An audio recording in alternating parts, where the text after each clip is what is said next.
দুইটা বড় হয়েছে আর দুইটা হয়তো। আসসালামু আলাইকুম, কেমন আছেন সবাই? আমি ভালো আলহামদুলিল্লাহ। আমি এখানে টক পাতার গাছ লাগাইছি। তো টক পাতার গাছ একটা হয়েছে বস্তাতে, এই যে এটা বস্তাতে, আর এটা হয়েছে রঙের কোটায় দিছিলাম। তো মাশাআল্লাহ এই যে অনেক অনেক শাখা প্রশাখা, মানে অনেক ঢাল মেলছে, কিন্তু তারপরেও বৃষ্টিতে ঝড়ে তুফানে খালি বারবার ভরে যায়। এটা একটু কাত হয়ে গেছে ওইদিকে। এখানে সবজি পচা রাখছি, এই বলে ওই বলে, ওই বলে উপরে মাটি দিয়ে, মানে নিচে সবজি পচা উপরে মাটি, এরকম করে করে মানে লেয়ার লেয়ার করে রাখছি। তো এটাতেও আজকে সবজি খোসা রেখে গেছি, কিন্তু এখনও আমি ওগুলি মাটি দিতে পারি না। আর এত বৃষ্টি, আমি কলমি শাক যেটা খাইছি ওইটার যে ডাটা ফেলছি ওইখান থেকেই আবার এই বলের মধ্যেই এই কলমি শাক হয়ে গেছে। এখানে এই যে কি সুন্দর পাতা ডগা। তো আমি এগুলি আজকে কেটে নিব।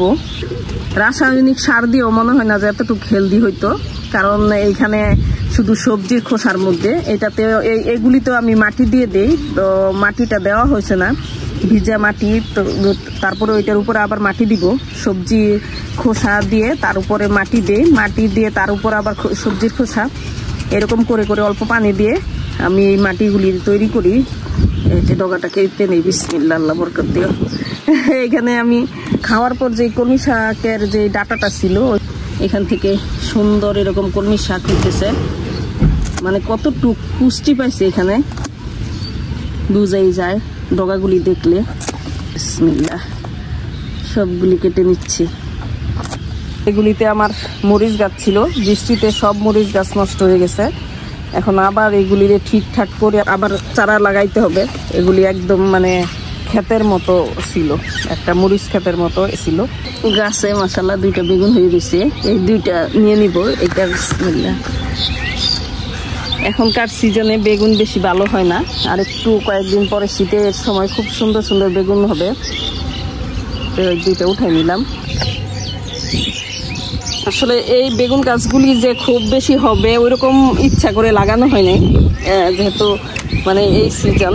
তো আমি চিন্তা করছি যে এখন আর লাগাবো না, তারপরও হয়েছে মাশাআল্লাহ। তো খাওয়ার মতো উঠানো যায় সব সময়। এখানেও বেগুনের চারা একটা, 4-5টা বেগুনের চারা লাগানো আছে। তো এই যে এগুলিতে ধরতেছে।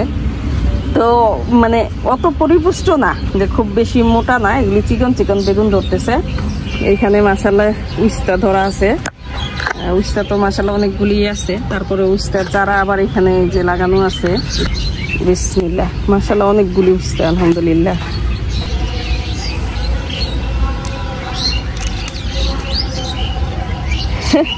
চারটা নিছি এখান থেকে।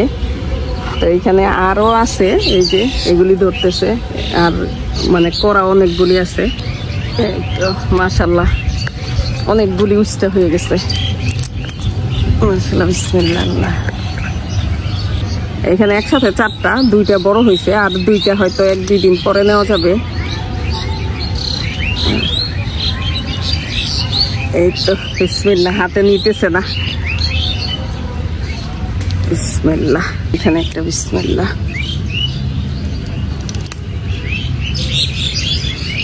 মাশাআল্লাহ। এই ড্রাগন গাছে উস্তা গাছ উঠে গেছে। তো উঠে যাওয়ার পরে এইখানেও মানে উস্তা ধরতেছে। এই তো এখানে একটা মাশাআল্লাহ ড্রাগনও পেকে আছে, আর এই যে এখানে উস্তা পেকে আছে।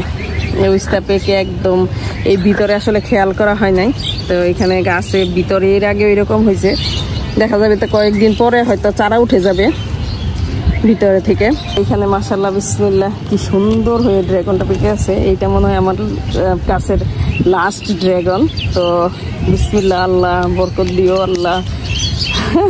এইটাই আমার লাস্ট, আর আমার কাছে ড্রাগন নাই। কি ফাইন কালার, আসলে এই কালারটা আমাকে খুব আকৃষ্ট করে, এত সুন্দর লাগে। এটা আরো যখন পাকবে তখন আরো সুন্দর লাগবে, কিন্তু এখন আমি নিয়ে নিতেছি কারণ এখানে পাখি আছে, হয়তো খেয়ে ফেলবে। আর একটু পাখির খাওয়াটাও খাওয়া ঠিক না, এই জন্য নিয়ে নিতেছি।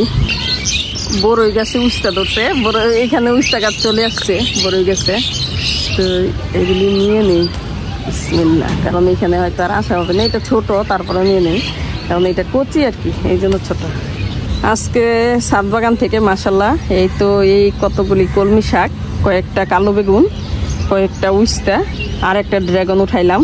তো মাশাল্লাহ আলহামদুলিল্লাহ, আসলে ছাদ বাগানে আসলেই কিছু না কিছু উঠানোই যায়, কিছু না কিছু থাকি। আর পুঁই শাকও উঠাইতে পারতাম, কিন্তু আজকে যেহেতু কলমি শাক নিলাম এই জন্য আর পুঁই শাক নেই নাই। আর কলমি শাক শুধু এক জায়গার থেকেই নেই নাই, তো আমার আরও 2-3টা বস্তার মধ্যে কলমি শাক আছে, ওইখান থেকেও নিয়ে নিছি। তো আলহামদুলিল্লাহ মাশাল্লাহ অনেকগুলি সবজি উঠাইলাম।